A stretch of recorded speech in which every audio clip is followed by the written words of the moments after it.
fantastical, so unpredictable, here on the SNL Network.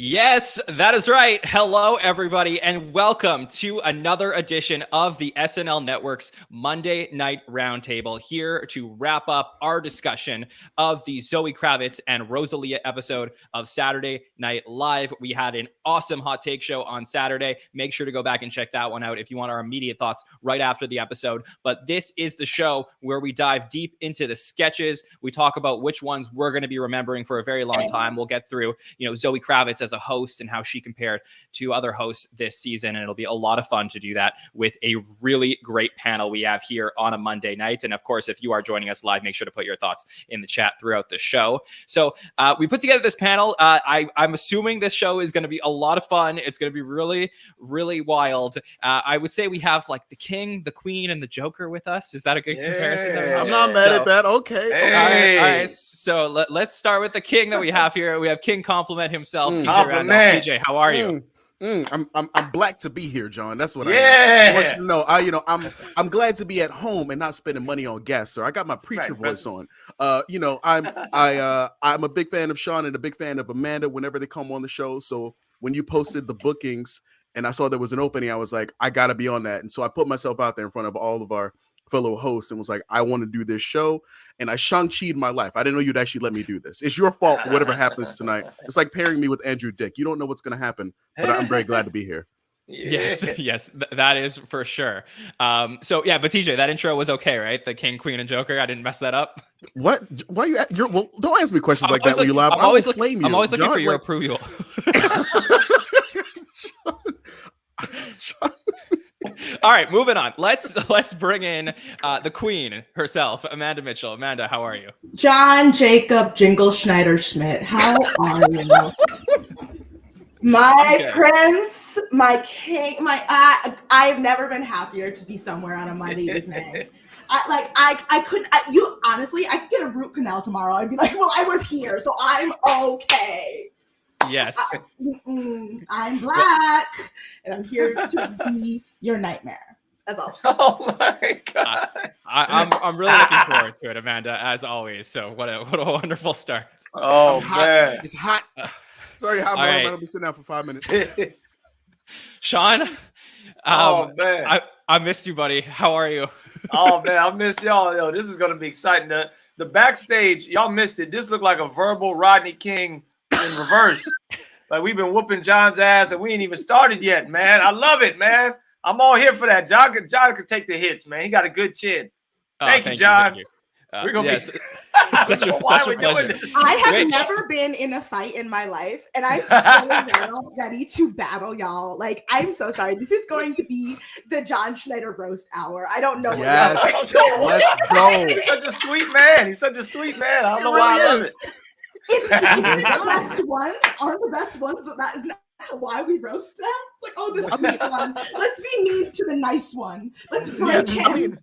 I said backstage, John, you're welcome for your most listened to episode because this is going to be fantastic. Oh, I appreciate it. Yeah. So much. Honestly, only thousands of hours have I put into this. All you needed to do was get the three of you in a room together. A little bit late after Black History Month and International Women's Day. Okay. Okay.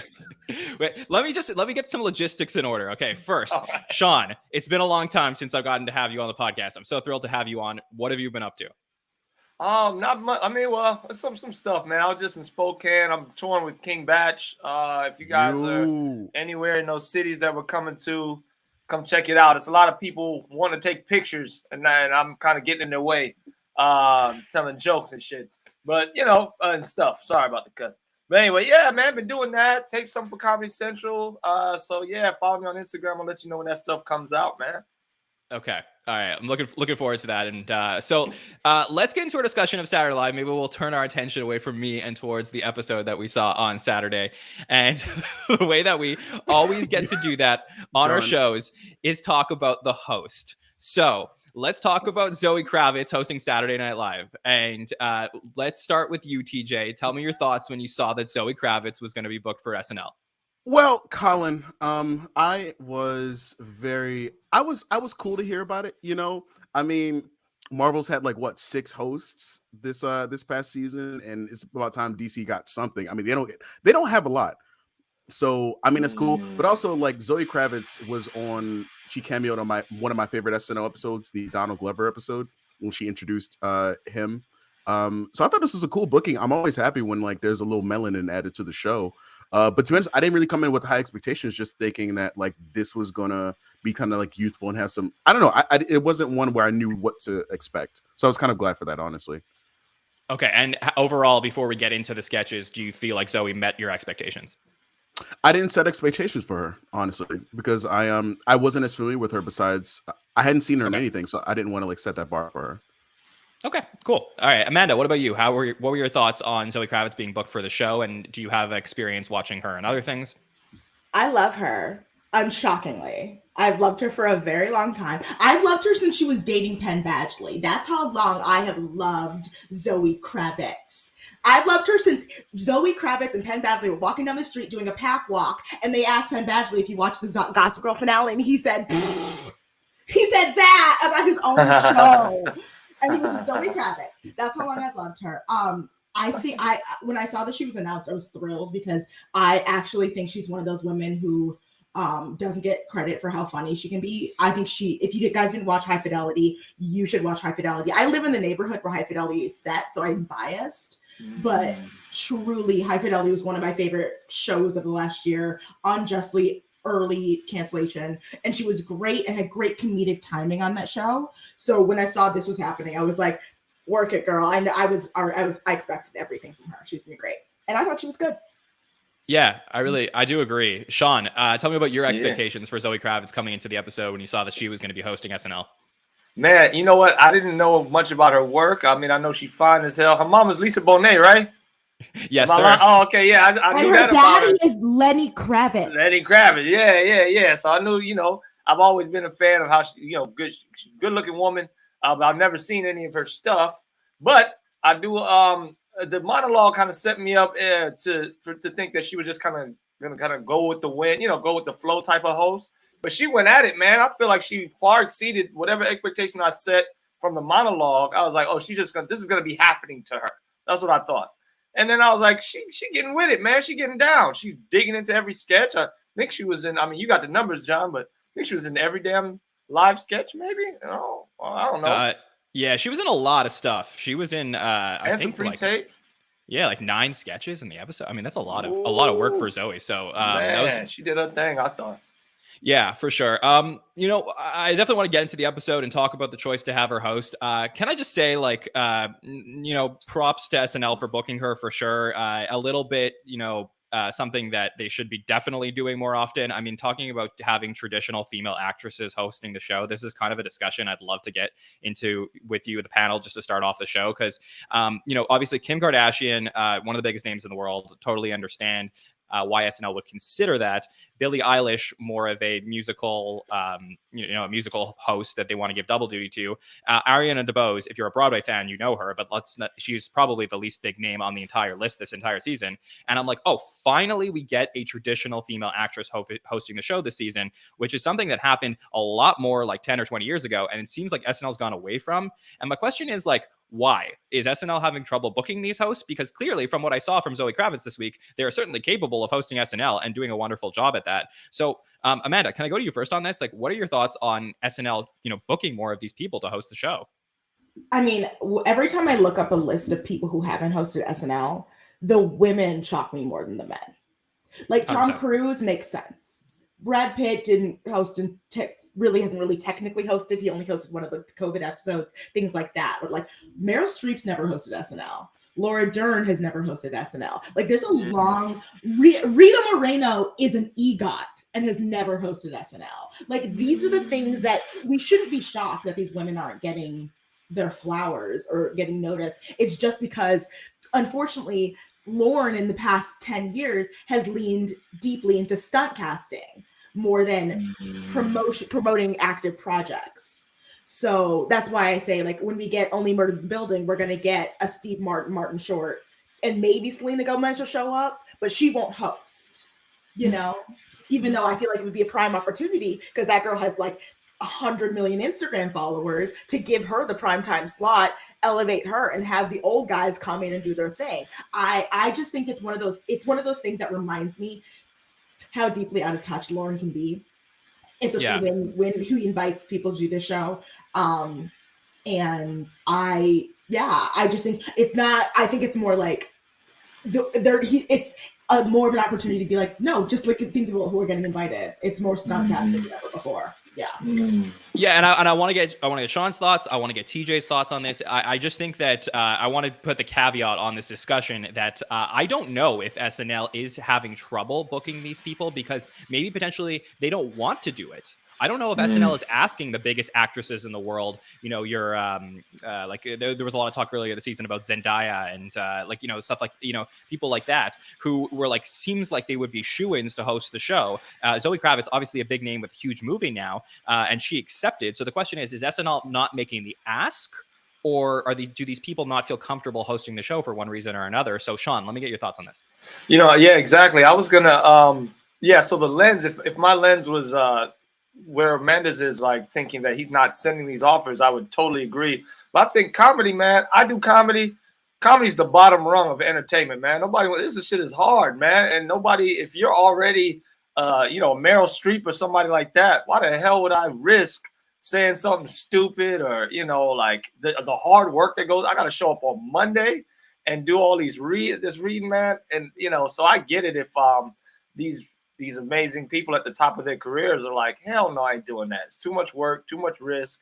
You know, but me as an SNL fan and somebody that just loves the show, that's shocking to me to think that it's possible. I read that book, the whatever 40 the anniversary book, and I was like, yeah, a lot of people like bow out or like leave midweek or stuff like that. And you're like, wow, you know, I didn't realize it was, you know, so challenging for some people, but yeah, because I only do comedy. But most people probably like, nah, I don't need to do that. You know, if they're at the top of their game. Yeah, it's just interesting from like when you look at the obviously, you know, this show is on for 47 years and there's a history of a lot of men hosting versus women hosting. And I think that in the case of what we saw with Zoë Kravitz this week, I think that, you know, we want to judge the show as the show week to week, regardless of whether a man or woman hosted the show. But I do think as a community, as a fandom, we need to celebrate when we have a women host, especially a Black woman host, to host the show. I mean, I think Zoe did an incredible job this week. And I just want to say, like, this is something that I want to see more from Saturday Night Live. So TJ, can I get your thoughts as well?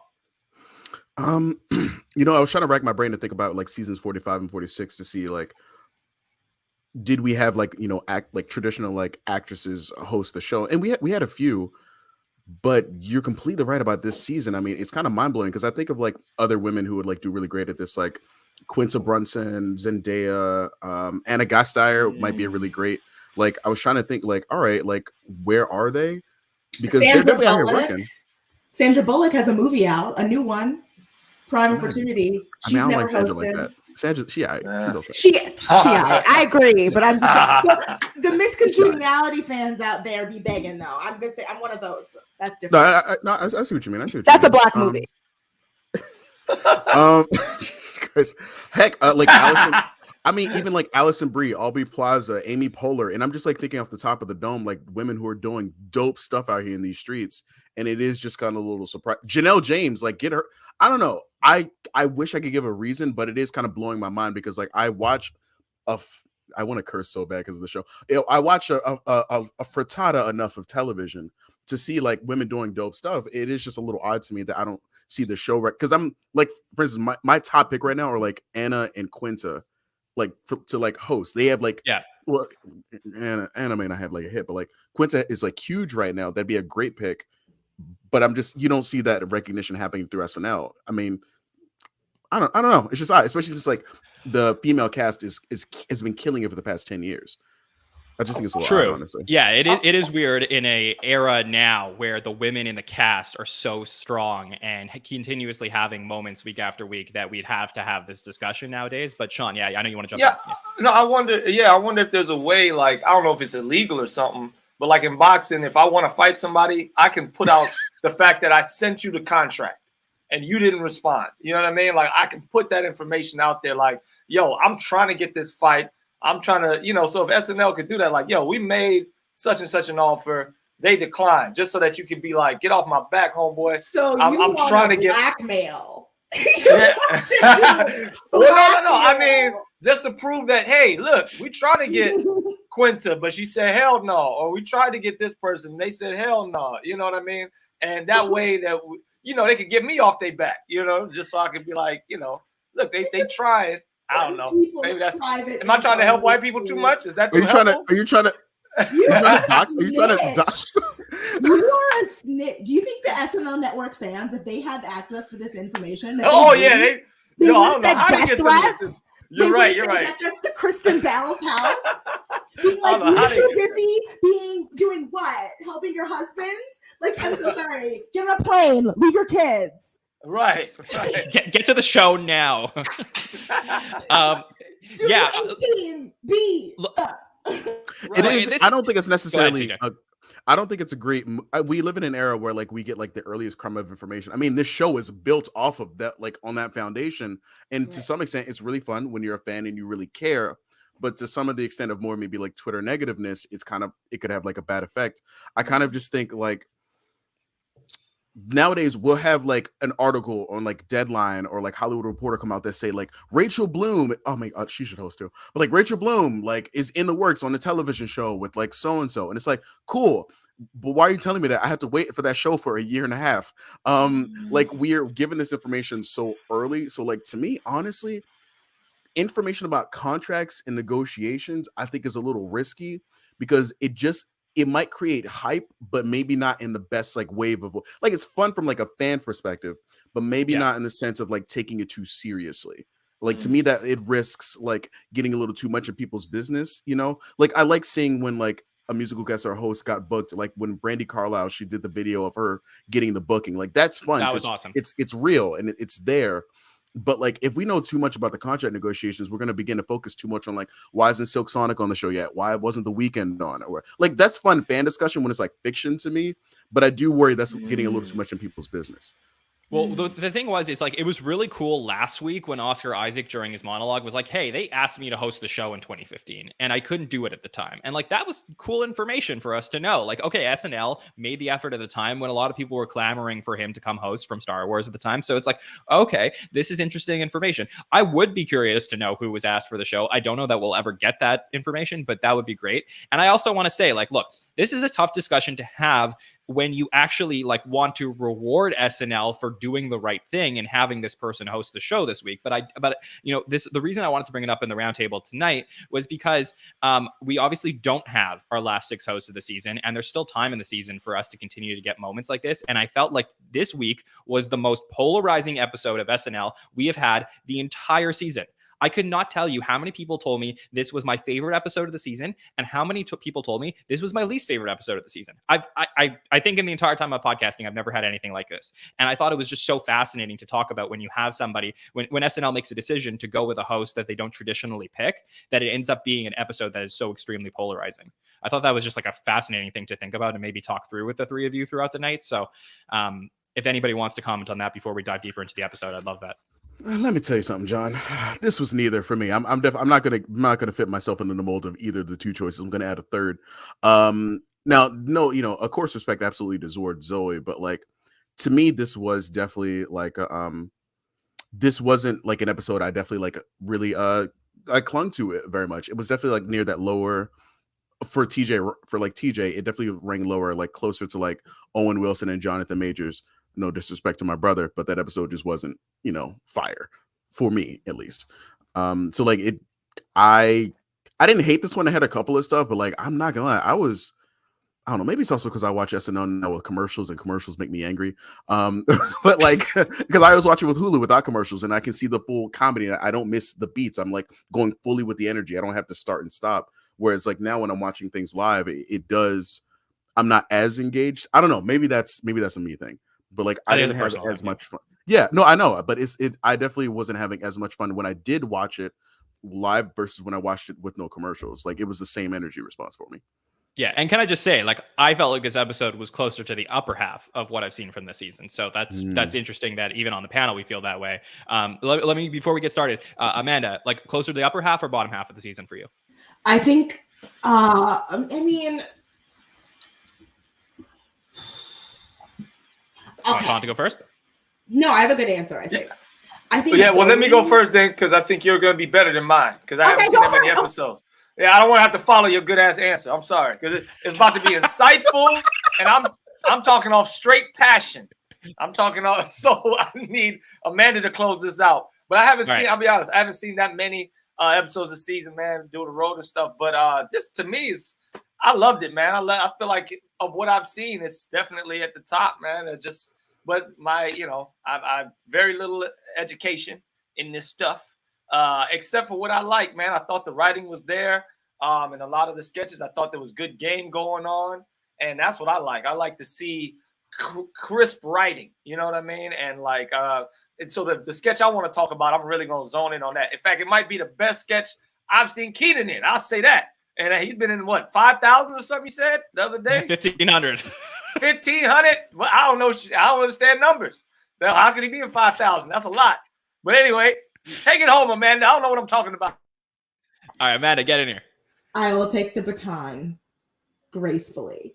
I thought this was the best organized and laid out episode of the season in terms of sketch placement. And I think that's what makes it a little bit higher up than, I can't put it in the lower grounds, because in the earlier parts of the season, I thought the layout of the sketches, I was like, I would have swapped a few of these things. This episode, I was like, every sketch was where it needed to be every time. And that to me makes it on the medium higher end, because also I think Zoe knocked it out of the park. I don't care what everyone else thinks. I think she was great with what she was given. And when the sketches were weak, she was still killing it. So I think that's the main thing. But I definitely think in terms of just the layout and the way the progressions of the sketches made this episode great. Okay, I like that, and I actually think I agree. I'm usually pretty critical of sketch placement, but I think you're definitely right. That's a great point, Amanda.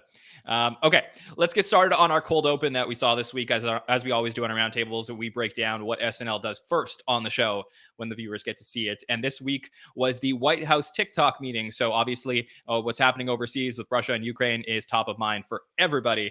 So we get to see President Joe Biden, played by James Austin Johnson, in the White House, Kate McKinnon as Jen Psaki. And then we have lots of different variations of TikTok players. Chris Redd playing as Jason Derulo, Coey Feynman playing the Annalyn McCord.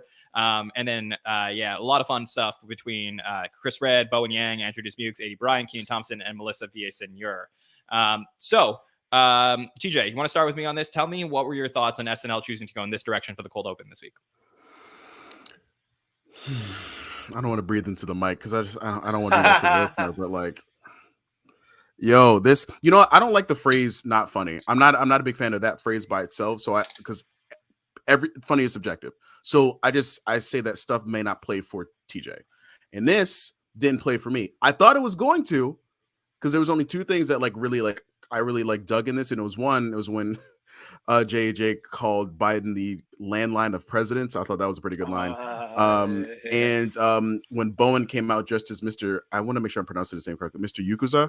He's I don't know if anybody knows this this Asian guy on TikTok. He's a Japanese comedian that Bowen was playing. He stitches trick shot videos, but then finds a way to just make them weird and uncomfortable, but still succeeds at the trick shot.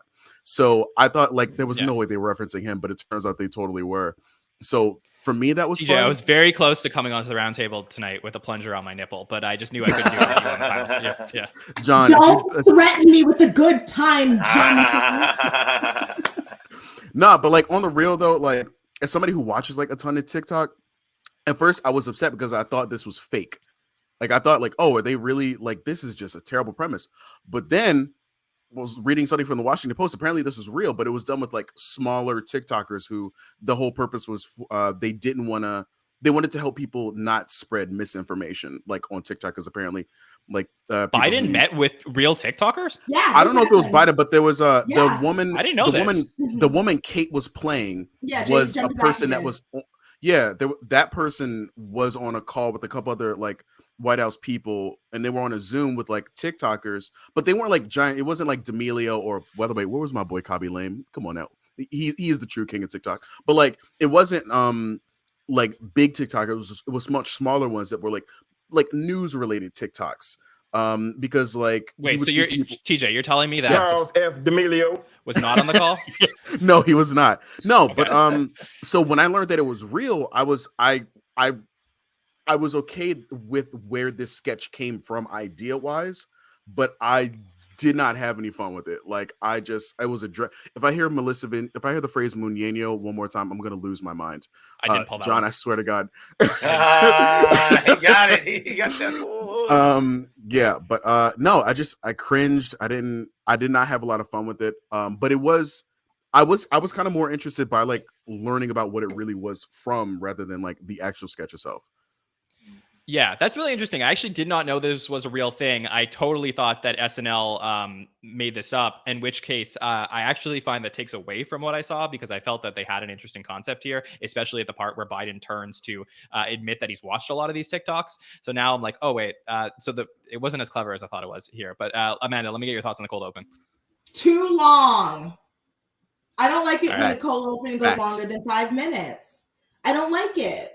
Again, this is how you know I'm a playwright. Like it truly is. Like I'm like two time limits, pacing. I thought it was it felt like I hate it when SNL does like internet culture. I hate it. I'm so sorry. I know that's a hot take. I cannot stand it because I'm also very online, so I hate being seen and recognized by like being like, no, it's just for me. I'm a weird niche market of a person. Leave me alone. Like you're literally on a podcast right now. And you're live. Like, what are you talking about?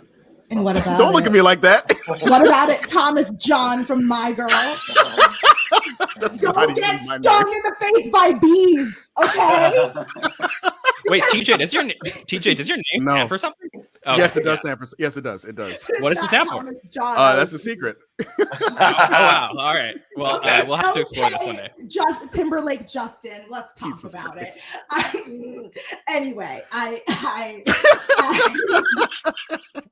okay, it's not. So it just felt like sometimes when SNL does these very TikTok, blah, blah, blah, it feels like the old people making jokes about the young people, being like, hello, fellow teenagers, young people, youths. Like, it just drives me, it grinds my gears, and that's just on me. It's not for everyone. It's just not on me. This went on for too long, and I zoned out. And when I start playing phase 10 in the middle of your SNL sketch, it's not great for me. Okay, Can I respond to that really quick? Yeah, of course. Let me just say one thing, TJ, if you don't mind. It's just that I do get the too long thing for sure. As far as SNL addressing younger and younger cultures, that is a slippery slope, right? Because at a certain point, things are going to get more and more technologically friendly for older cultures, and then it's like, what do you do? But anyways, TJ, let me get you in there. Yeah, I just wanted to respond to Amanda, because I feel like what you're saying, but the thing that makes it even more difficult for me to take in is the fact that we can, John, you gave us notes on who wrote the sketch and who's in the sketch. We have a young cast and writers like Rosebud Baker and others who were in their 20s, 30s. I don't know if Rosebud is 40, but we have cool writers who come up with some funny stuff. But what this feels like is just hold up. Are there still old people who used to watch the Tonight Show when it aired? The Tonight Show with Leno when it aired. Do we all right, we had writers who were young, by the way, you know what? It doesn't need to always play young, but it does feel weird when you have the Uncle Meme. You have this mismatch of the history of the show with the longevity of it combined with would you have these not all the young writers, but when you have the more youthful era come in, and it's more, it feels watered down. Because yes, you can play to different ages. That's completely fine. But internet culture does have to be a little specific because it's so stupid and so niche sometimes. If you don't hit it, then it's just a big miss. So I don't know. It is weird because Let's get Sean in here because Sean writes and tells jokes. He goes around the country and does this stuff. So how do you feel about SNL telling jokes that are specifically for the TikTok world versus, what you do for a living where you go around and you see comedians all the time like yourself who ends up telling these jokes? But let me tell you something, Theodore James. Jesus all right, Christ. I don't know if it's Teddy James. I don't know. No, you know what? I'm a little more comfortable knowing that TJ, the young man there, didn't enjoy himself because here's the thing: when you're my age, and I knew it was about TikTok, right? And I saw Jay Leno when he was on the air, young man. And here's the thing. So did I. Oh, okay. So did I. Yeah, so did I. I used to watch Leno and Fallon. Like, come on now. I was like, damn, how old am I? I used to stay remember late. Jay Leno. Yeah. But okay, thank goodness. All right, well, look, because sometimes what happens is there's a debate in my own mind. I don't want to be old, so rather than I'll just enjoy it. I'll be like, let me try to enjoy this because I don't know who these people are. I don't watch. I have a TikTok and I post a couple things, but I don't like it, So I'm just like, all right, this must be. I'm sure it's something to somebody, and it was enough for me to get the plumber part. I was like, oh, that's good. I get it. His name sounds like somebody that's on Instagram or TikTok, and great, yeah, that's fun. I thought he would have like a bigger hit on his punchline when he says when he's leaving. Like I thought he would actually solve the issue. I was like, what's he gonna say? But it was something. It was just a throwaway. But yeah, man, I like to try to enjoy things if I'm not privy to. Same with music. As I'm getting older, if y'all say it's good, it must be okay. I like that. Yeah, I try to. That keeps you from getting old. I got a 6-pack still, and I drink water every day. And you enjoy what young people enjoy, and you don't let them know that you're old. Keenan's fate character later on. You drink water every day. Good for you. See, I'm telling you. Look, young people, you want to last? Biotin as well. That'll keep your hairline kind of okay. All right. Well, I actually think the Bowen Yang, who he was making, I'm going to mispronounce and butcher his name as well, but the guy Mr. he was Yukaza. Making Yukaza? Okay, thank you. Yeah, I could be wrong, but I think that's it. Okay.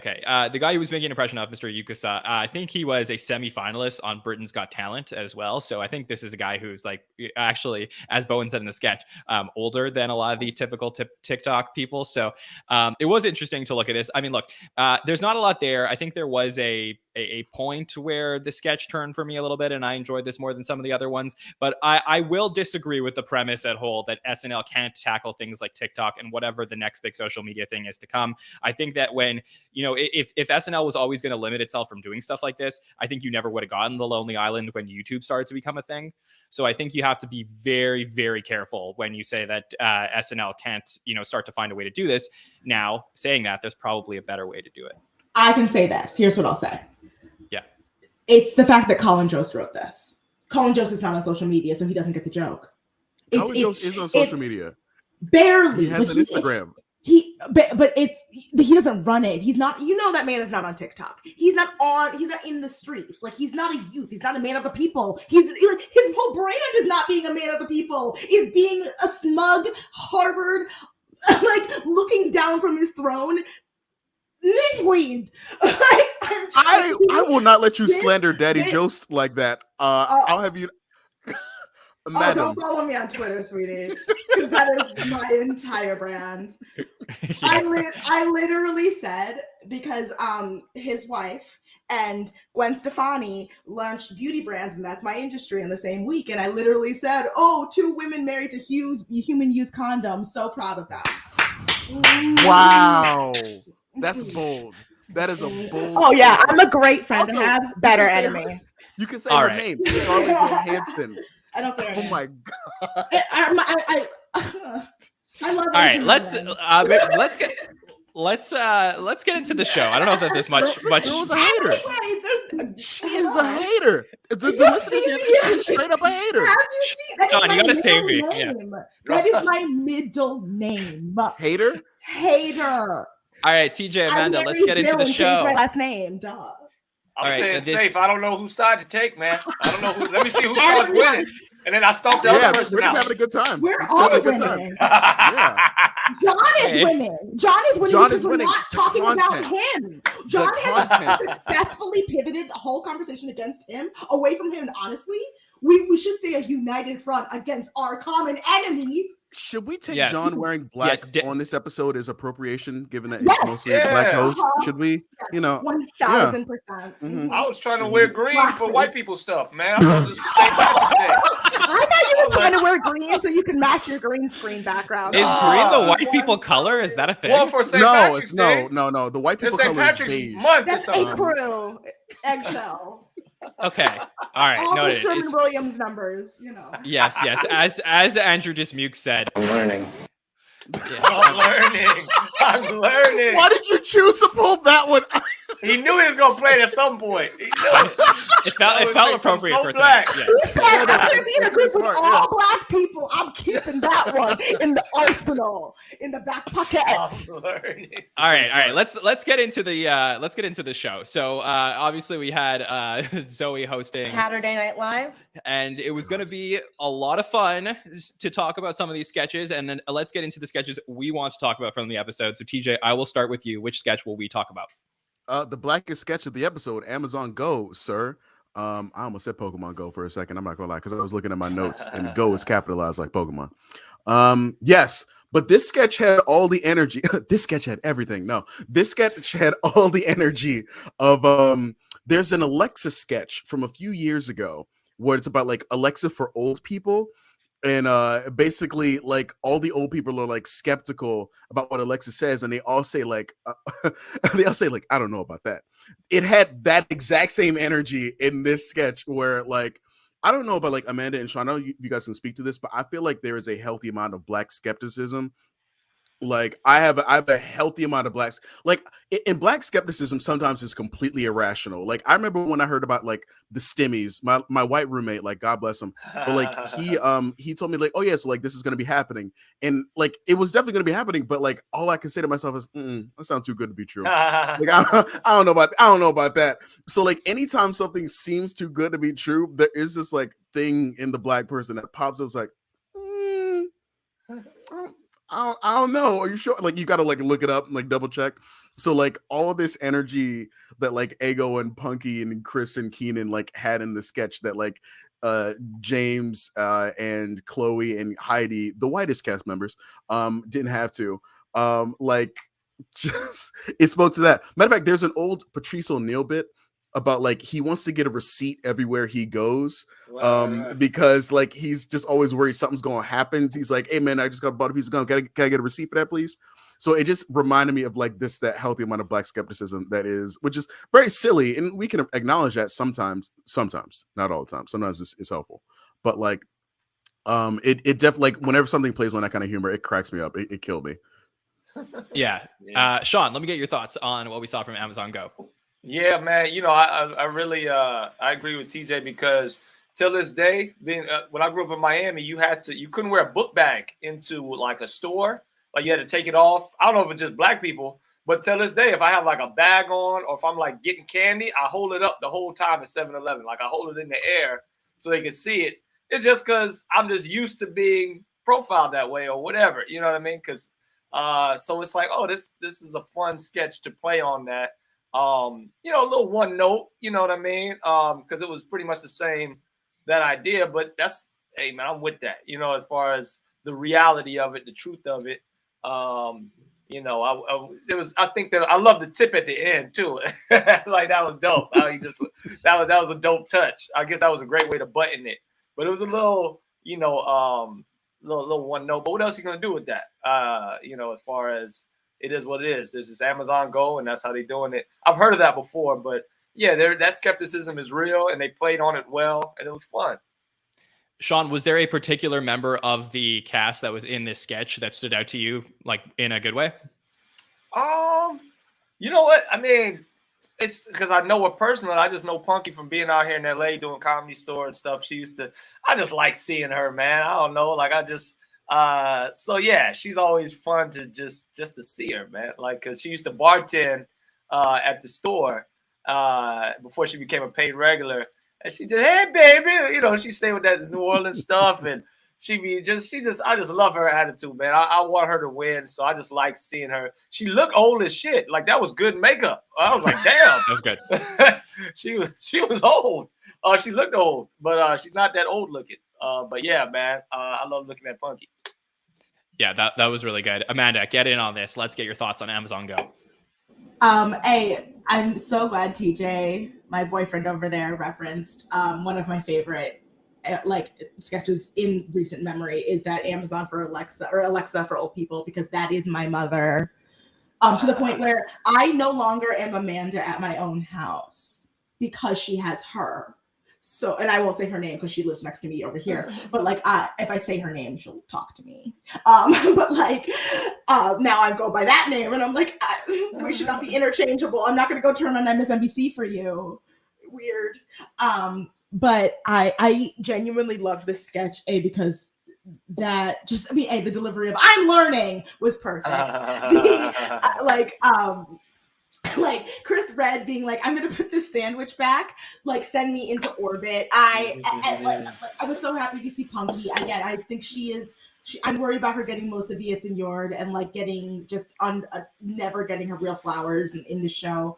And I was so glad to see her there, because it took me a moment. I was like, "Oh, Punky! Oh, hey, guys! You ate up that sketch. Good for you." Why are you talking like an auntie who just saw you at the cookout? Yeah, I said it. I ain't got no kids, but I basically am that. Like, yeah, no, it's all good. It's all good. Nice. Yeah. I sent my emails like, "Oh, so lovely to hear from you." John knows. Yes, that is very true. You are a very nice emailer. So obviously this sketch was absolutely fantastic. I mean, I'm naturally looking at it from a little bit of a different lens, but for me, I mean, there was just pure enjoyment as watching this sketch. Let's hold the peanut gallery for a second. But I do have to say that on Saturday night, my main headline, my hot take coming out was just like, what a fantastic night for Chris Redd. I mean, this is a guy who has not been getting his due on the show. And the guy is so good. Like, I mean, would it be fair to say that, like, in a way, Keenan was overshadowing him for his first few years, as a cast member potentially? I don't know, but for whatever happened, I think like something to do with the fact that clearly they're very close, right? Chris is obviously has a role on Keenan's show and stuff like that, and I just really think that from the moment that they went off last year, I think they missed one episode, and they went to go film the first season of Keenan, and they've come back. I mean, Chris Redd has just been in like pre-tape after pre-tape after pre-tape, and I was like, oh, okay, he's like the new pre-tape guy. But like, whoa, this guy also kills it in live sketches too. Like, he is one of the best cast members on the show right now. And, just specifically for this sketch, I mean, I died when I heard this. Alexa, search Amazon Go Store Black Man Trash. It's not even the line, but it's the delivery of the line, that the skepticism in his voice that was so brilliant. And even just this. I am putting the sandwich back, y'all. So there's just so much there. Like, he was so brilliant in this, and it was only the beginning of what was going to be like one of his best nights at the show ever. So such props to Chris Redd on this, among everybody else in the sketch. I just really have like nothing but good things to say about it. So, and I would also be remiss to not shout out the writers on this one, Vanessa Jackson and Brian Tucker, who just did a fantastic job with all the lines. Can I say something to the sketch? Yeah, sure. Like, this type of sketch is the kind of thing that, like, as BSE as it is that Black people like have to have this type of mentality, it's very easy for any person with a slash of melanin, who's not white passing, to like know how to play this like completely well. So like, there's no question that Zoe, Punky, like, and the others like are gonna understand exactly what to do. So like, when they did it, the minute Keenan has it, like, it's great that it's also telling to the audience, but like I feel it in my soul when I'm asking those questions of like, is this really? Is it? Can I really just take this? Is this your move? Yeah, I really clicked with it. I love how John spoke to the. It's just something about Keenan's history as a Black guy, like with not being intimidated by the other Black guy. You know what I mean? I don't know if you know all that story. Him and Kel auditioning together. And there's that idea that he might be the one, or I might be the one. And they just decided to be friends, and it still worked on the show. Like, that was back when that was like a real thing. Like, it could only be one type thing. And they made it that it was two. So it's cool that Keenan has always been cultivated in that way as a Black man, to not be threatened by another Black man being great. And in fact, I feel like his relaxation, I don't want to say Chris is tense or whatever, or trying to show that he can take over. But for whatever reason, Keenan's relaxation just makes him steal stuff from me. Like, when he was at the end, the tip to me, it's always Keenan just goes hard to me, man. I just find him funny, but it seems like he's just relaxed. Like, he's not trying to do nothing. I'm just funny, dog. Like, this is just how I get down. And other people are trying to, like, you can feel it. But Chris is hitting it though, man. That's my man, and I've met him a few times. Funny as hell, and he'll be fine, man. But I just like that energy from Keenan, man. That it's like, yeah, come do my show, dog. You know, you funny. Let's make this work. More black people, whatever. Like whoever's just funny. Like let's not even mess with that. Yeah, Sean, can I just push back on one thing really quickly that you did say about the sketch, which was I think you said that you felt that though you enjoyed the sketch, it was fairly like one note in terms of a concept. And what I would say is there was like one part of this sketch that I felt like wasn't one note, because what we saw was obviously a bunch of white people coming in, and then it's like, okay, they don't really notice what's happening here, and then it's a bunch of black people coming in and they're commenting on what's happening in the store. And I felt that the one scene that made this have that extra layer was obviously the Zoë Kravitz and the Andrew Dismukes relationship scene, where they're coming in together, and it's like the back and forth of like, no, you pick it up. Like, why do I have to pick it up? And I just felt like that if that wasn't in there, I felt like there was like a baseline of what the sketch was, but because it was, it added like a whole extra flavor to it. Yeah. I feel that. All right. Yes. Cool. Good. Glad we discussed that. TJ, you want to add something else before we move on? Oh, yeah. I was just going to add that Chris Redd is also really good in his new show with Sam J. I watched the first episode on Peacock. Bust Down. It's good. Bust Down? Oh. Yeah. It's good. Awesome. All right. Let's head it over to Queen Amanda to tell us which sketch she wants to talk about. I want to talk about the Maid of Honor sketch. And okay, go ahead. Why? I'm going to start it on one note. The audacity to open the episode with this sketch. Oh my God, the gall, the tenacity. They because this sketch could have been.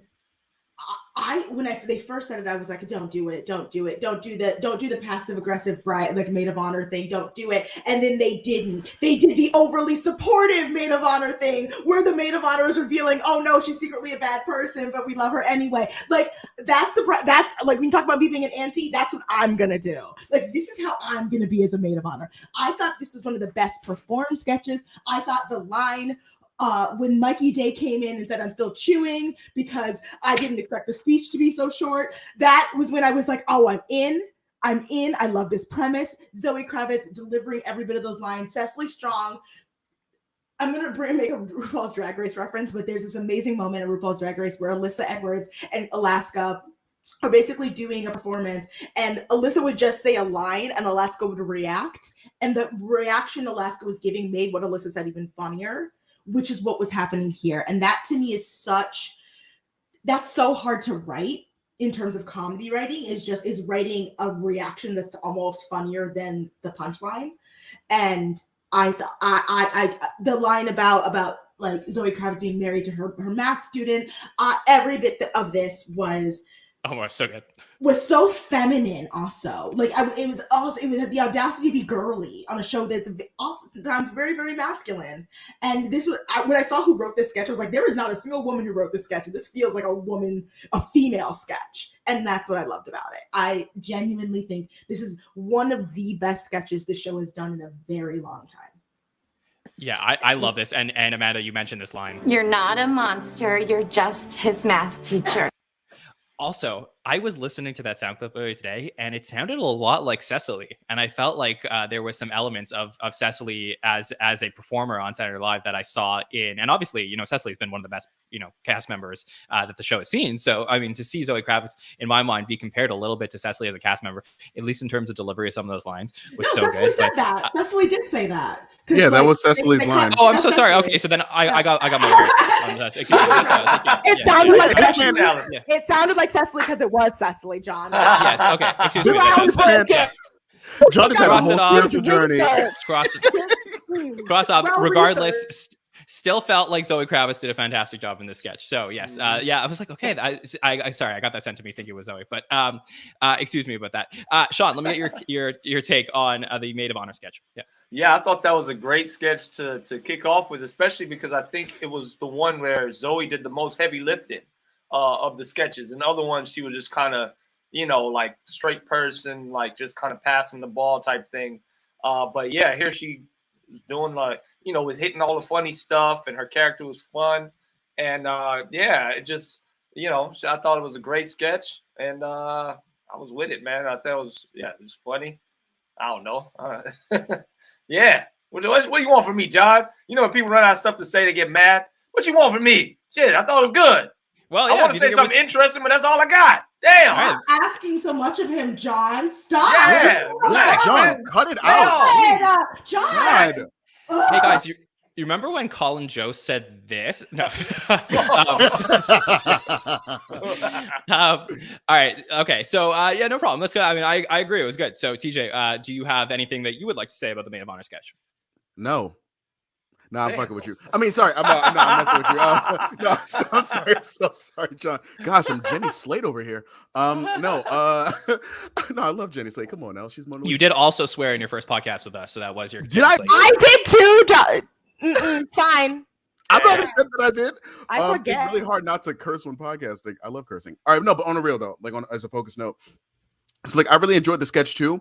And Amanda, I see what your take is about like you're surprised a woman to write this because the women did so amazingly in this, but all the lines were straight up like toxic dude lines. Like it all like Suge Knight's ex. Who's thinking about that? And I think like the costume designer and like the women absolutely killed it in the sketch. But like all these lines, like especially saying like Mikey Day, the fact that he came from Wild 'N Out. We don't talk enough about Wild 'N Out and SNL in the show. We don't. But like that kind of connection, like all these like they all make sense. It's like random weird things a dude thinks of that just like kills me. I want to like just like say all the like, to be honest, this sketch is just an example of like each line that's supposed to be like the thing that like escalates and is played and shows how terrible this person is. It just cracks me up. It's this and Amazon Go are the only sketches I will ever like rewatch from this episode. Like that's just like a testament to it. Yeah. Oh, also, I think there's more there. Yeah. Well, yeah, you're not me who's rewatching it. I'm the one rewatching it. We're gonna convince you though. No, but like showing the real, I did find the crowd reaction to the line about attacked a lot of Japanese people because like a lot of other stuff she said was terrible. But did anybody else hear the crowd reaction to that line? They went, ooh. Yeah, it was like when Michael Chase said the smile line later in the episode. It was like they really like did not feel that. They were trying not to decide if it was racist or not. That was not a racist joke. That was a joke about her being a dinosaur. Exactly. No, I don't know. Choke Pony, Suge Knight's ex. Oh, it was nice to see a PDD guy out of the office. So I guess maybe the chance of, I wonder if they might do an Andy thing where like one of them gets elevated to cast member and the other two are writers like Yorma and Akiva, where like they'll still appear. Yeah, they might still appear. Because I wonder if that might be the thing. If like, what was that? Martin's the one with the glasses, right? Yeah, Martin was there. Yeah. Yeah. So if he shows up and like maybe he'll be the one to be added to cast because, you know, I don't know. But that was kind of fun. It was really funny. I wish I had better commentary, but this was just great. Yeah, for sure. And look, if it's a good sketch and we all agree with that, then no need to go on. Let's keep going with what Sean wants to talk about. And Sean, I know you have a lot to say about this next one, so tell us what you want to talk about. I don't know if it's a lot to say. I just know I really, really enjoyed old home movies or old home movie. Yeah. I mean, it's crispy, right? I like crispy writing. I get it. Dad, you found the tape. You're supposed to find it when Dad is dead. He's upstairs taking the dookie. So a little bit of dookie jokes. That's cool. You know, you turn the hot shower on when it's stanky, or you do the little flush, the extra flushes. But really, the joke is happening with the escalation, basic escalation of what's going on in your life, in Dad's life, that you guys don't realize, which is so cool. But then on top of that, here's where it really goes over I love when SNL uses the fact that it's a live show. Just because I just had to pee because we do this live. Stuff happens when it's live, right? I'm sorry I missed you, TJ, but I was shaking my head like this, like I knew everything you were talking about. But when stuff is live and you use that aspect on top of the game that's written, I love that. You know what I mean? So you had two games that didn't feel like a hat on a hat, just the rewinding and the fast forwarding. And then you got Keaton doing that's so cool, man. I love using that aspect of the show to heighten and add another game that doesn't overshadow the original, which is just how can we escalate Dad's situation. I don't know if penis pumps can help with erectile dysfunction. I don't know if that's how that works. I've never tried it, but maybe I will. I don't know. But yeah, man, it was cool. Let us know. Great sketch. Yeah, absolutely. I'll let you guys know how it goes, man. But thank you. That was a fun sketch, and I really love when they pulled back and you saw where Keenan was sitting in relation to the family. So you can see how, I don't know whether he was looking at a button or just guessing when he should stop the little hand movements and acting like he's in fast forward or whatever. But yeah, man, I loved it. I loved and he, of course, he carried the whole thing, but yeah, it was beautiful. Yeah, Sean, I know that when you come on our shows, you often make basketball comparisons to some of the SNL sketches that you see. And I sort of felt like watching Kenan Thompson in this sketch was like watching an NBA player, like one of the greats who just retired a couple of years ago. I mean, I know he's not on the show, but I'm saying, but who just like recently retired, and you see him in a game, like maybe it's like a big 3 game or something like that. And all of a sudden he is just, you look at it and you're like, he's still got it. Like if he's still playing, like, he could, and I just felt like he was just running circles around everybody. He's like LeBron. It's like, remember, LeBron just went for 56. He's like 40 years old, man. Yeah, he went for 56, even though he's 1,500 sketches in. It's like Kobe, like scoring 60 points in his last game. It's like, Keenan can still do this. Yeah, so it's just, he still got it, baby. Come on, don't sleep on Keenan. But he letting y'all shine. Go ahead, shine, young bucks. But I still got it. I still got it. Whap, whap, whap. I'm sorry. Go ahead, young fellas. Y'all talk.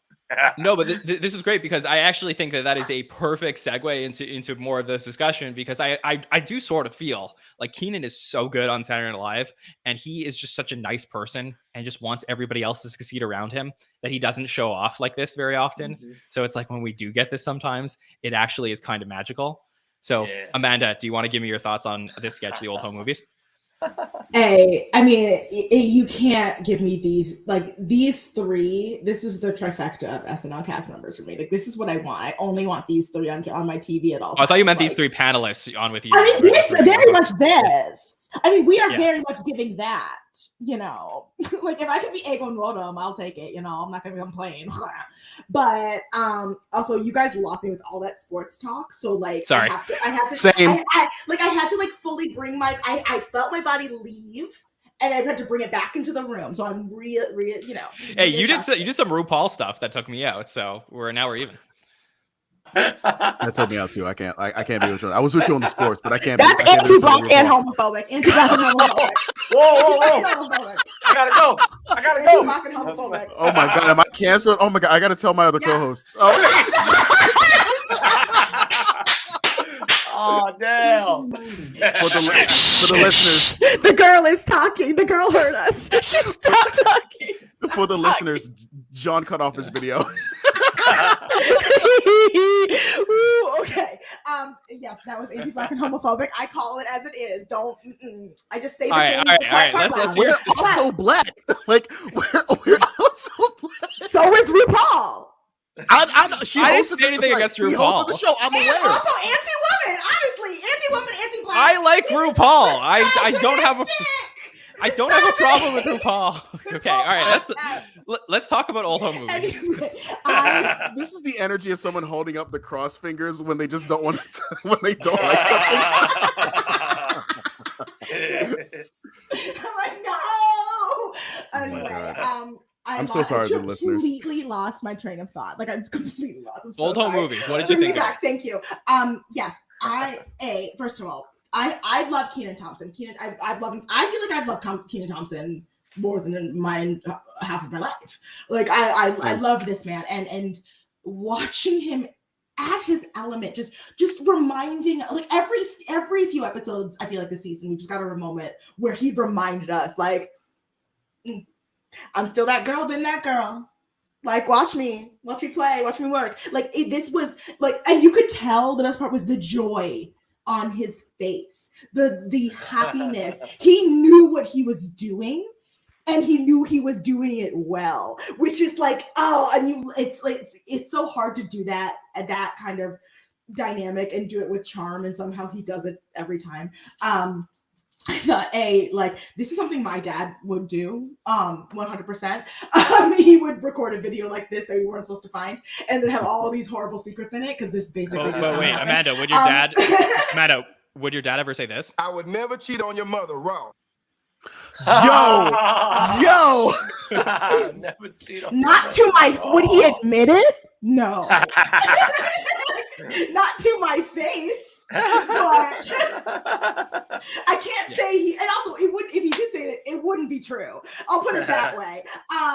Anyway, but I thought that this was one of those sketches where I was like, I just love when the show, I've said it before, and they get real black. When this show has the audacity to just give us something that's just like especially with the Amazon Go and this, it just felt like, ooh, the black audience, we know you watching, you know, you're here, we're yelling at you. They were screaming at us with this sketch. And yeah, I think that this is another one where the reactions were just as strong as the punchlines. And again, like Sean said, I really loved that element, just the fast forward dynamic. I like that. Again, that really appeals to my like little playwriting heart, like playing with the stage, playing with the dynamic, playing with the circumstances that you're in. Like that to me, that's my porn. I'm done. Yeah. All right, that was great. Well, anyways, before I get to TJ, let me just say, I don't know if you could see this, but I love you, RuPaul. I'm holding this up to the camera just in case you never. I'm gonna tell the Drag Race fans. Yes, so SNL in case you don't see me again. Boycott Jon Schneider. Yes. All right.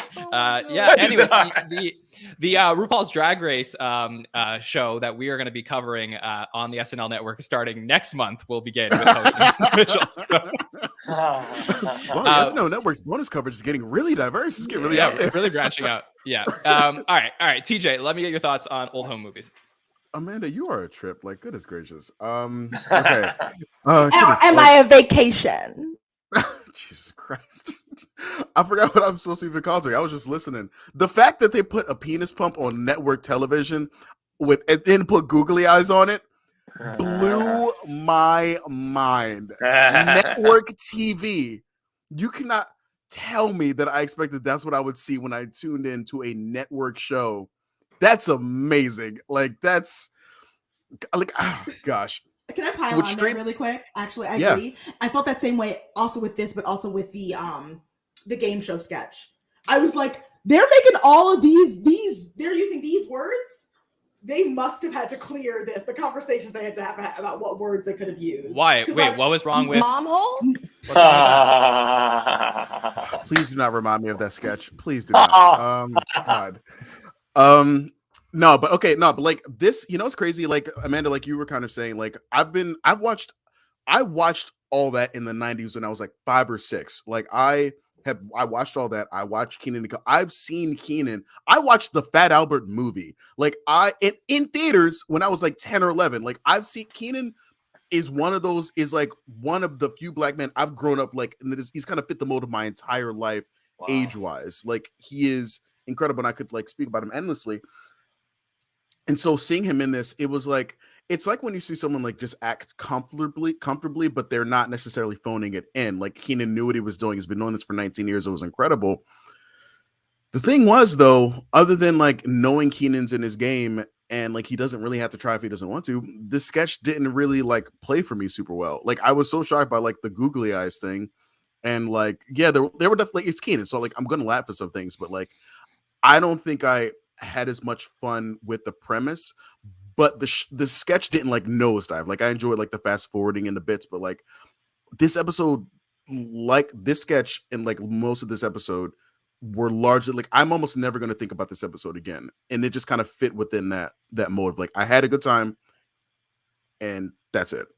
Yeah. Can I just say one take that I haven't seen online? And I really enjoyed this sketch, by the way. I really liked it. They could have done more.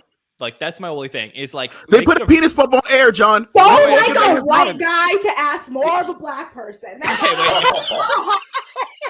Now I can't even say my take. God, anti-black. I just okay. Well, I don't know. I'll save this for the Patreon. John, please. I'm so sorry. Yeah, please. Just play the "I'm learning" soundbite, John. That'll get you out of every show with any of us from now on. We're learning.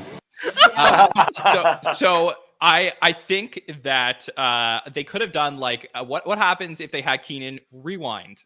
You know, like I just felt like he had it in him too to do more stuff with this, and I felt Yeah, like I felt like there was a little bit more to play with. Like the concept ended up going down like basically, okay, there was a concept of the sketch, and then they were like, hey, let's go down this path where Keenan owes money, and then they're gonna have to pay JB Smooth back, which is like funny in itself. But like it was like, but like the real thing that everybody took away from it was like Keenan's comedic timing on it, his ability to fast forward, and I was like, oh, there is something good here where they could actually keep going down that path, which is playing potentially with the rewind, the pause, like that stuff like that. And I felt like that would have been something for me. So. Yeah, they left money on the table.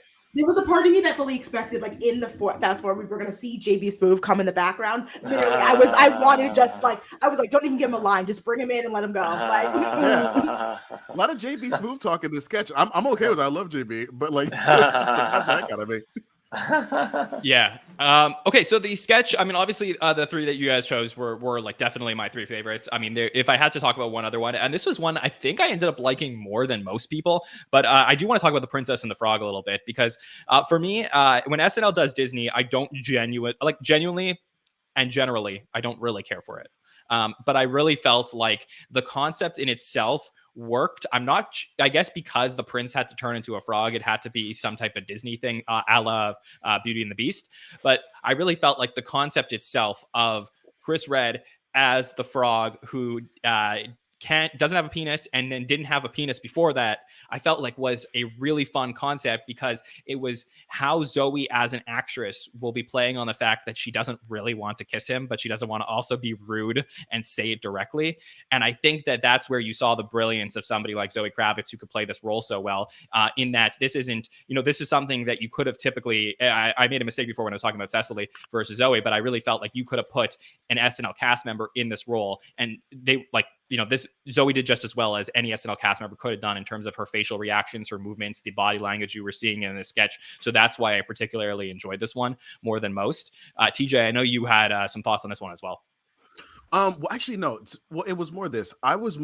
This sketch pissed me off at the end. By the way, the costume design was amazing. The dresses were really cool. Yeah, incredible. But like the end of the sketch pissed me off when Dismukes came in as the Fly, and it made me think about like I've had this issue. I've had this thing where when I've watched an SNL sketch, every now and then, like I think the HR sketch had to do, there's a random tag that felt like they didn't know how to end the sketch. And so I wanted to ask, like for my old podcast, I used to write like short little audio commercials about a minute, but I'm not like really skilled in like writing, like really, but like I used to struggle with like how to end those when I would collaborate with people. And so, but I'm like, I'm not like a skilled writer. Like, I wonder if that's a thing that plays to people who are like actually like more skilled in there. So I had a question for like Sean, because you are a skilled comedian, you are a skilled writer. And Amanda, I know you kind of like know that circle as well.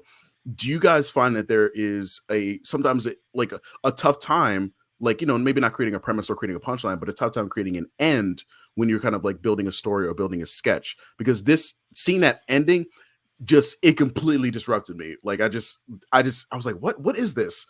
It just felt like, Yeah, man. Endings for me are always, they take years to develop in a joke. Sometimes even when you watch, especially when you're a storyteller, if you listen to even John Mulaney, sometimes when he's doing his stand-up, they just end. It's just the end. Like, you just know it's over because he's not talking about it anymore. You know what I mean? So they have my sympathy to be doing a show and be turning stuff around that fast. And so I thought it was fun because I think we all kind of knew that, like, that they didn't have an ending, and just Dismukes doing this rich Cajun accent was just funny. Maybe it was a little, long. I didn't get it because I don't remember the movie as much. I don't remember that character at all. So I don't know how much he sounded like the bug or whatever. But yeah, I think sometimes you just don't know how to end, and you just finish it. Or with me, a trick that I developed, because it took years to realize how I tell stories, is I tell the end in the beginning. So like my laugh tracks joke, I get robbed by a Mexican dude, and it was the friendliest man I ever met. And then I tell you how, and I like doing that because I hate stories when I don't know how they're going to end.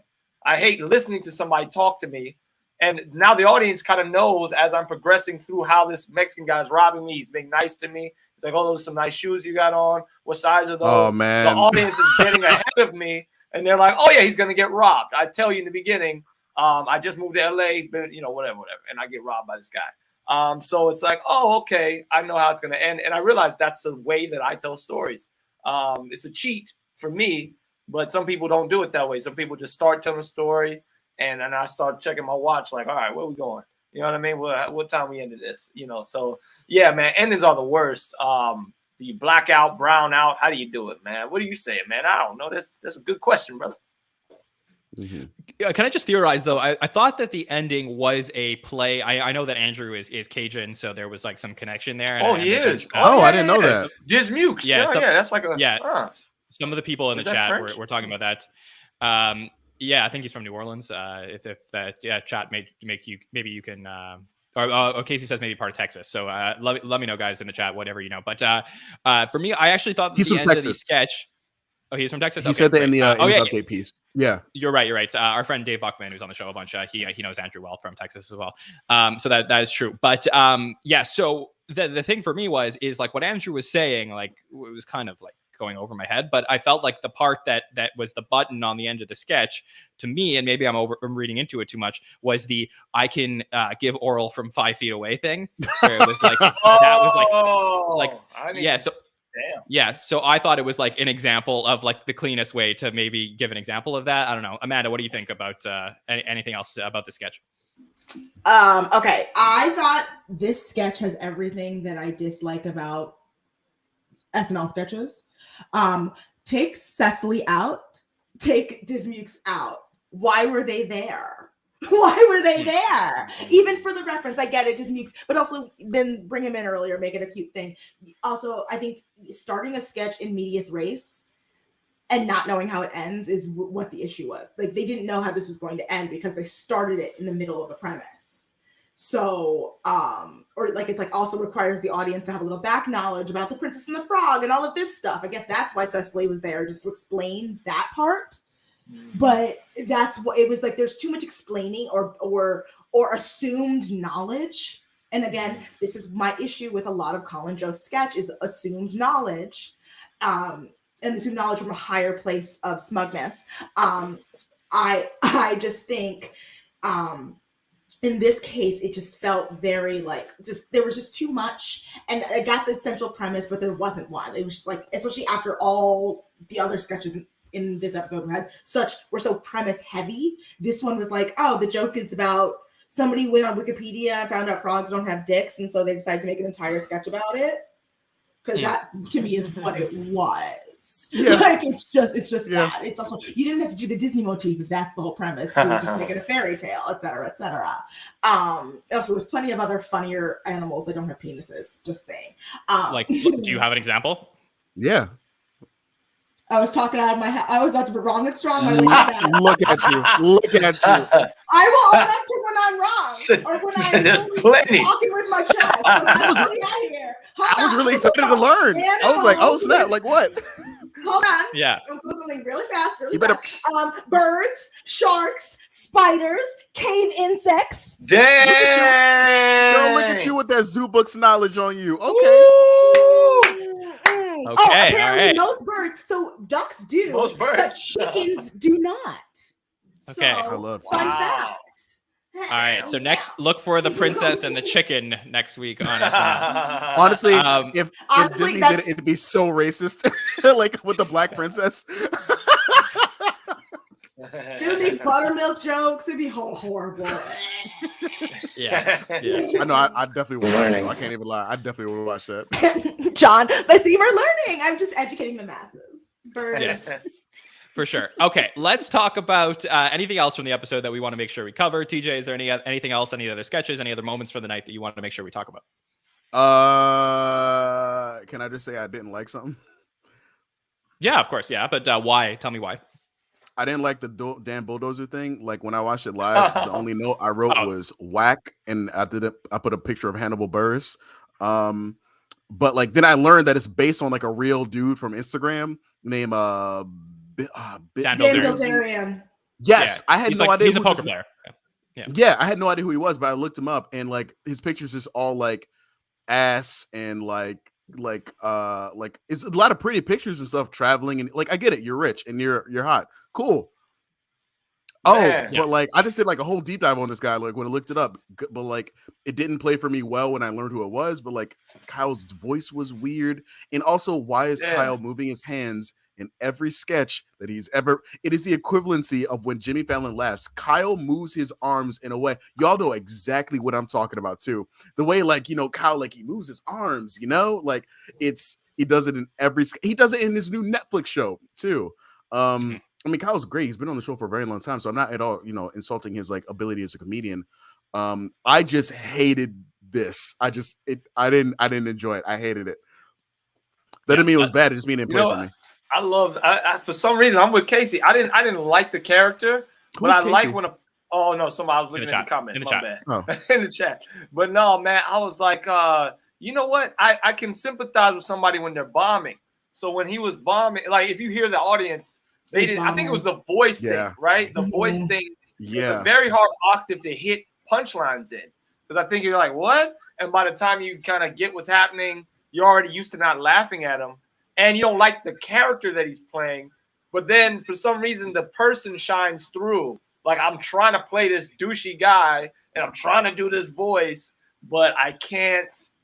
You know, it's not connecting. But he stayed in it, man, and I respect that about any comedian, especially on a show like that. When the audience, you're the last character on this little on the Weekend Update panel, and you're on the Weekend Update desk, and you're bombing like that, and you power through it, man. You get the fist from me, homie. Good job. Yeah, I would say objectively, I like props to Kyle Mooney for trying this. Actually, this got cut from last week, so for me, this was like why I don't know why, but why did they give it to us this week? Yeah, I gave this zero. Yeah. I gave this zero tiny tails. Oh okay? no! Yeah. Yes. Yeah, I don't want to dive too much into this, but I will say this is probably the worst thing a podcast is about. We lost an Aristotle piece for this, not for this specific thing, but like Aristotle could have been at the desk as a new character. Where's my boy Aristotle been all season? You're preaching to the choir, so you know. They're gonna do a voice changing, like just get Ghostface from Scream. Just get that guy and do the voice thing there, and that's get like Melissa or Chloe who can actually do a great voice change. Right? Not that Kyle can't, but like that's more in there. Like, actually, I shouldn't tell them what they're doing. I'm not at all saying Kyle is like bad. I'm sorry. This isn't about Kyle. It's about this character. Yeah. This is about Kyle. Yes, exactly. Yeah, I don't want to dare insult the comedian. That's not what I want to do. For sure. All right. Let's keep going. Amanda, anything else from the episode you want to make sure we talk about? I know we're still in a global panorama. I get it. The world is still burning. But can we please let the Please Don't Destroy boys out of the office? Can we see them out in the public? Can we get them out? Because I get it. They want that to be their thing. We just jump in. We're in the room. I get. It's not for me, y'all. It's not. Like, maybe I got it. It was cute, but ever so often, like, it's just in a vacuum. And I thought this one was funny, and ever so often they get one that hits off. But I'm like, I just want to see these boys out in the streets and interacting with other things. Like, the four walls, I get it. It's definitely to be COVID safe, in my opinion. It's not any other reason. I don't know about that. I don't know. Maybe I'm, I live in New York City. The streets are wild again. But I definitely think, like, I don't know. I would just want them out and about interacting with other things. Even in the studio. They did do 3 Sad Virgins, which was out of the office. That was the one with Taylor Swift. So that did happen. But I think, like, it was described on Saturday night. We were talking about the sandbox is the word we described it, that they're playing in right now. And I think this is just their thing for the time being. And obviously, people seem to be liking it so far. But I do think that this has it has an expiry date on how much you can do within a certain confines. So I feel like maybe this is what we're going to get for season 47. And then in 48, we'll see them maybe expand to other parts of the building and stuff like that, potentially. Sean, anything on Please Don't Destroy? Oh, yeah. No, I just, it was fine. It was cool. Okay. Cat was cute. Yeah. Yeah. Something TJ, what about you? Something that, like, I paid attention to, other than the random fact that Gabriel Iglesias was on that poster.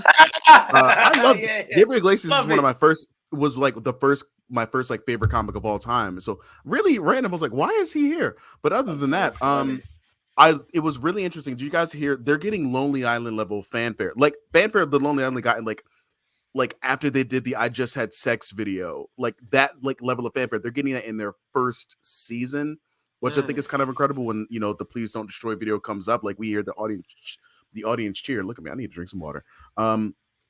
But I noticed something when I was trying to take notes with this one. Both times I was trying to take notes, and I also know people don't watch television and take notes. We're a weird group of people. I realize that. It's okay.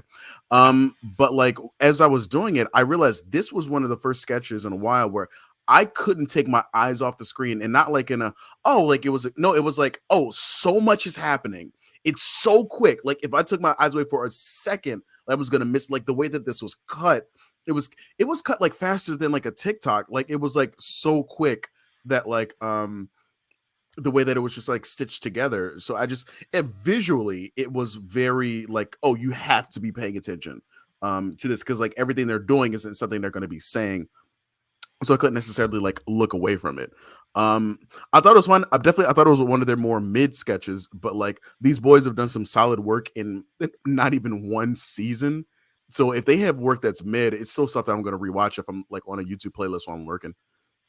Yeah, for sure. I mean, like SNL is a star powering, they create stars, right? And this is one of the fastest rises to fame that we've seen on the show in this generation.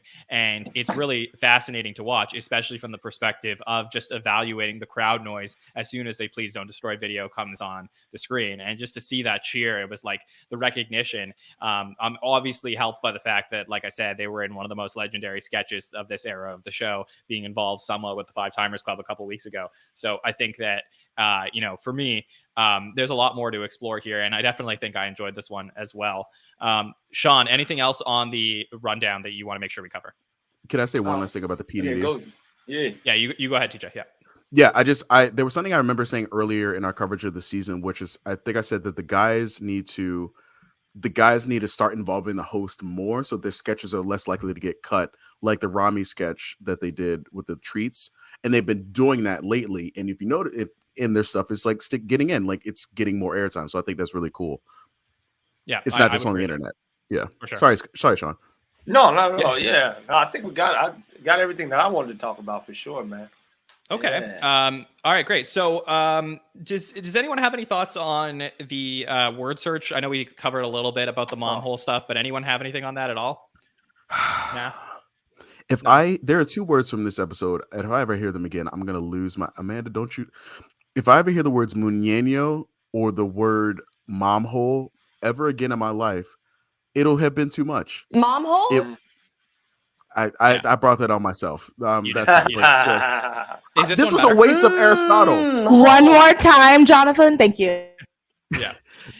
This was a waste of Aristotle. It was a good straight man role for Dismukes, kind of him. Well, let's talk about the Dismukes thing, because that was a big question that we came out of Saturday. Was how did you guys feel about Dismukes being given the host role? Do we like that as a game show host? Because to me, some people were saying maybe he's too young for it. Let's just go around. Let's do a quick yes or no from the panel. TJ, do you like Dismukes in the game show host role? Yeah, because it's different. It's not, I'm used to seeing like Bill Hader in it all the time or something. All right, Sean, what about you? Yeah, I enjoyed him, man. He was smooth. Right. Amanda? Absolutely. I love it. Yeah, 1000%. Look at Chris Hardwick. Chris Hardwick was hosting when he was that age. Yeah. All right. So we asked our social media. Yeah, we asked our social media audience. We got a ton of responses today to our social media questions that we had for the roundtable. We asked our social media audience, which cast member would you like to see host a game show next?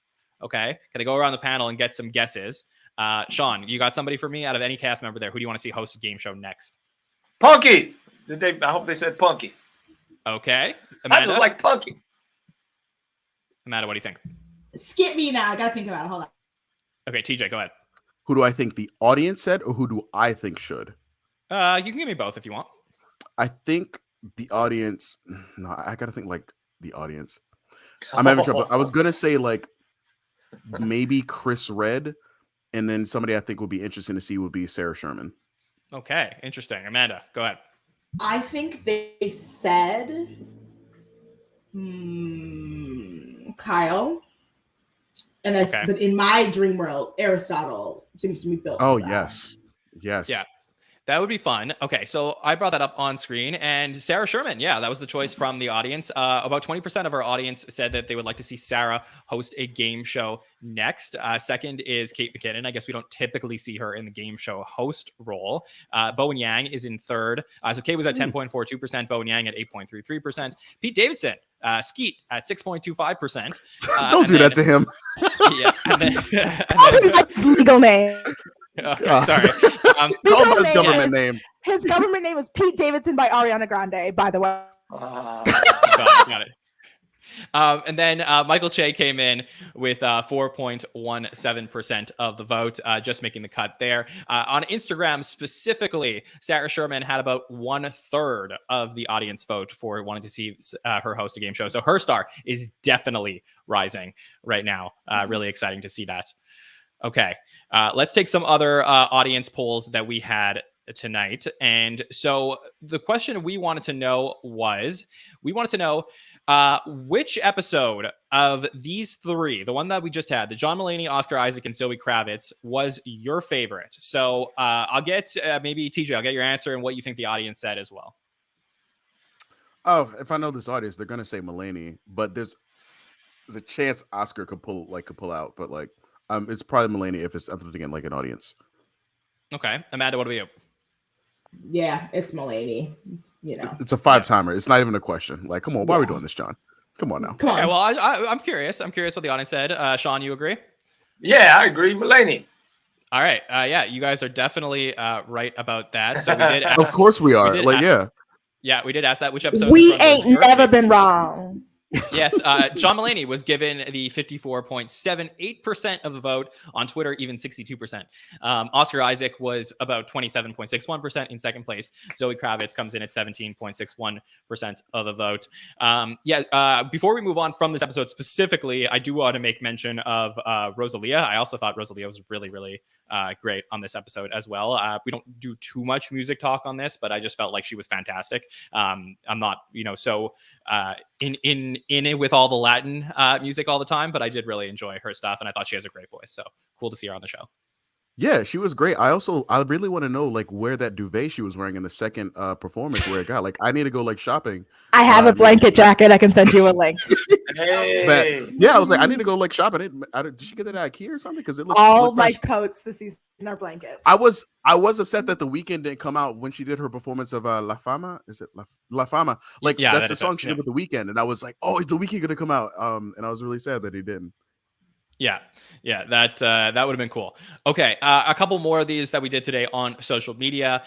We wanted to know, usually we do this one last, but this is what I will say. We'll do this one now. The episode MVP. So we always ask for MVPs from the episode. So let me get what you think the audience said for the top 3 for MVPs from the week. Sean, can I go with you first? Give me your top 3s for the week. MVP. Probably Chris Redd. Keenan for me. I mean, I'll just say Keenan because I thought he was balling. Yeah, also just to let you know, can include host, guest, musical guest, cast members. Oh, and the host. Yeah. All right, could include anybody. Yeah. Oh, okay. Well, then Zoe, I think her just pulling 9 sketches, man. Shoot, hell yeah, like that was dope. So Zoe, Keenan, and Chris. All right, TJ, what do you think? I know Zoe's somewhere in that top 3. I'm putting my life on it. I'm gonna say Keenan, and then I'm gonna say it's between like Chris and Kate for third, because I forgot about the little nerd sketch that Kate did. Yeah. Pick one. I'm gonna say Chris. I'm gonna stay black. I've been on black. All right, Amanda. Any disagreements here? I can't disagree with my court over here. Picked such good choices. I must agree with them. I can't not. Yeah, that's for queen sure. behavior. People love definitely. Kate McKinnon though, so like that's like I know Kate McKinnon's probably in there. So I mean, she was Catwoman in the beginning of the show, so you know. Oh yeah. All right. Well, you guys were definitely right about the top 3. Chris Redd comes in first place as MVP for this episode. 25% of the votes. Yeah. Zoë Kravitz in second with 16.13% of the vote. Kenan Thompson comes in third with 12.9% of the vote. Andrew Dismukes coming in fourth with 11.29%. I just have to point out that this is this podcast. Like, this is correct. Like, Andrew Dismukes is the Jon Schneider of this podcast. Oh, okay. All right. Well, good to know.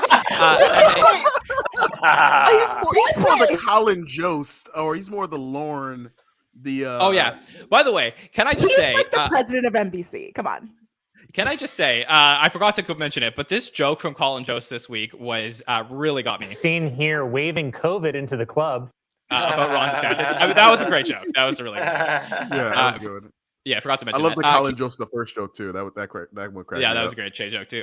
Yeah, and of course Kate McKinnon comes in fifth place with 8.06% of the vote. All right, we got one more to answer from social media, and we asked, and I've never seen more responses to a question we've asked on social media today. So keep them coming because I'm really interested. We asked if you had to pick a one-time host from the season. This season is packed with one-time hosts between Owen Wilson, Kim Kardashian, Rami Malek, Jason Sudeikis, Kieran Culkin, Jonathan Majors, Simu Liu, Billie Eilish, Ariana DeBose, Will Forte, Willem Dafoe, Oscar Isaac, and Zoë Kravitz. We said pick one first-time host that you would want to see return. So TJ, can you give me maybe your pick and who you guess the audience said? I know the audience said Jason Sudeikis. That's not even a question, and I know that's what I would want too. But the one that I would also I wanted to come back, but like the one I'm picking that I would want to come back is Rami Malek. Yeah, for sure. Sean, what do you think? I mean, I love the Kim Kardashian episode, but I think they just stretched her out. So I think they got everything in that one. So I think I agree that it was I agree with TJ and who the audience picked. But I would say I want to see Zoe again, man. She did some heavy lifting for her first time and balled out. So yeah, Zoe's my pick. But yeah. Okay, Amanda, what about you? Sudeikis. I think the audience picked Sudeikis, but my personal pick, it's between the Will and the Willem. Honestly, I can't pick between my two white men, like my two white husbands. Like, I truly can't. I'm so sorry. I just thought the Will Forte episode was so weird and beautiful, and like but I also thought the Willem Dafoe episode was one of my favorites, I think, of all time. So I can't pick between the two. Sorry. All right, well, let me give you the results. These are the overall results between Twitter and Instagram, and our results are in with, of course, Jason Sudeikis coming in first place, 13.14% of the vote. Oscar Isaac coming in second with 9.67% of the vote as the first-time host you want to see back. Rami Malek comes in third, 4.56%. Billie Eilish in fourth with 4.01%, and Will Forte coming in fifth with 3.83%. So we're going to keep this poll up for a while, for a full 24 hours. If you want to keep voting on it and you're listening to the podcast and you haven't voted yet, input your votes because we will release the final standings on social media. I'm very curious about this, but I do have a note here from Nicole Rovine, who runs our social media, and she said that basically Instagram cares a lot more about Billie Eilish and Kim Kardashian compared to Twitter, and Twitter cared a lot more, or wanted to have Will Forte come back way more than Instagram. So it was very interesting because the engagement on both was fairly equal. Overall, Jason dominated this poll, and Oscar Isaac got almost twice as many votes as the third place. So Jason and Oscar really in 1 and 2 here. Very interesting to talk about as we head towards, the end of the season and what we're going to get. Okay, so those are our polls for the week. Let's talk about our expectations for what's going to come up in April. So we have 3 episodes coming up in April, and then we have another 2-week break, and then the final 3 up in May. So we're really heading down the home stretch towards the end of the season. Panel, I would love to ask you as we head towards the close of our episode today. We don't have a host of musical guests that is booked right now for our April 2nd show, but I would love to hear, just in general, any expectations that you have for the April run that you would like to see from the show. So is there something that you thought about that you're like, I'd really love to see this in April? TJ, I'll start with you. I don't even know if I have expectations anymore. Every time I think SNL is going to zig, they zag. Like I had to have my hands up. I mean, they talked a lot about Doja Cat in this episode, and she's amazing, and her album, her music's incredible. Her TikToks are outstanding. Like, she's so funny, but I think she'd be a great musical guest. Like, she damn sure makes good enough music to do that. I think Steven Martin with like Selena would be a great like closer. But honestly, I really want my person I would want to see the most, like, besides like Anna Gasteyer, would want to be Quinta Brunson. Like, I want to see her there. She's like killing it right now. That or maybe Donald Glover to come back because Atlanta's coming out. But like Quinta Brunson is my like first pick to like her to host sometime this season. Or Janelle James. Sure. She's good on that show too. Okay, Sean, any expectations you have for the April run? It doesn't necessarily have to be who you want to come host, but it could be just what you're looking for from Saturday Night Live in April. Sean, you're muted. Let me just make sure you unmute yourself. Yeah. Whoops. Damn, my bad. Here we go. Oh, yeah, man. You know, I just expect more of the same, a lot of fun, it being light. But I will make it, you know what? This is not even a guess. They're not going to get this guy. First of all, John, let me ask you, have they used any athletes this year? No, right? No, not that I can think of. No athletes. No. And what I loved about the musical guest is that she was, you know, singing in Spanish, and I'm not aware of her as much, but I love that she was all, you know, they're doing that. This would be crazy. I'm a big boxing fan. I'd be the only one watching Canelo Alvarez. If they got Canelo Alvarez, who knows enough English, I think, to maybe he's trying to speak English on his own, and it's hilarious whenever he talks, you know, because he says things. You know what he means, but he's talking shit in Spanish. I mean, in English, but he's got this. It's just something about the way he speaks English, man. And he's been trying for years since he's been boxing since he's 15 as a professional. I think if they got Canelo Alvarez, they would bring in the streets would come in. I'm sorry, it'd be y'all nerds that have to take the week off and let the real ones come in here and watch some Saturday Night Live. I'm sorry, TJ, and I mean y'all not nerds. Y'all just. I'm sorry, man. No, man, like I'm boxing. A nerd. I'm a nerd and proud of it. Oh, okay, good. Well, there's a Kermit behind me, bro. Yeah, no, it's all good. Yeah. Canelo Alvarez, bring him in here.